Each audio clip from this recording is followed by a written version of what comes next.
পটুয়াখালীর বাউফলে নির্মাণাধীন ভবনের কাজের অনিয়মের তথ্য ও বাস্তব চিত্র সংগ্রহ করতে গেলে পটুয়াখালী জেলা যুবদলের যুগ্ম সাধারণ সম্পাদক হুমায়ুন কবির সোহাগ কর্তৃক বাউফল রিপোর্টার্স ইউনিটের সভাপতি ও দেশ রূপান্তর পত্রিকার বাউফল প্রতিনিধি সিদ্দিকুর রহমানকে হুমকির প্রতিবাদে মানববন্ধন ও প্রতিবাদ সমাবেশ অনুষ্ঠিত হয়েছে।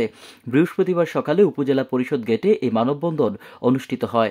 এ সময় বক্তব্য রাখেন বাউফল রিপোর্টার্স ইউনিটির সাধারণ সম্পাদক ও ৭১ টেলিভিশনের বাউফল প্রতিনিধি জি.এম. মশিউর রহমান মিলন, বাউফল প্রেস ক্লাবের সভাপতি ও আমার দেশ পত্রিকার বাউফল প্রতিনিধি জলিলুর রহমান ও সাধারণ সম্পাদক ও মানবকণ্ঠের বাউফল প্রতিনিধি জসিম উদ্দিন, সাবেক সভাপতি বাবু অতুল চন্দ্র পাল, সাবেক সাধারণ সম্পাদক ও মাইটিভির প্রতিনিধি ওহিদুজ্জামান ডিউক, সাবেক সাধারণ সম্পাদক ও মানবজমিন প্রতিনিধি তোফাজ্জল হোসেন, সাধারণ সম্পাদক ও প্রথম আলোর প্রতিনিধি এ.বি.এম. মিজানুর রহমান সহ বাউফলে কর্মরত প্রিন্ট ও ইলেকট্রনিক মিডিয়ার সাংবাদিক, স্থানীয় গণ্যমান্য ব্যক্তিবর্গ ও সাধারণ জনতা এ সময় উপস্থিত থেকে প্রতিবাদ জানান।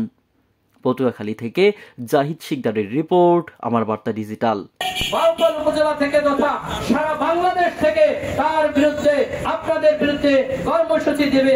যে প্রাণনাশের হুমকি দেওয়া হয়েছে, আমরা তার তীব্র সাথে অশালীন এবং অসৌজন্যমূলক এবং তাকে যে বিভিন্নভাবে নির্দ্বিধায় যেন পেশাগত দায়িত্ব পালন করতে পারি একটা সৃষ্টি করেছেন। আমরা সেই দলের মাধ্যমে সেই সোহাগের দৃষ্টান্তমূলক বিচার দাবি করছি এবং এই ঘটনার প্রতিবাদ করছি।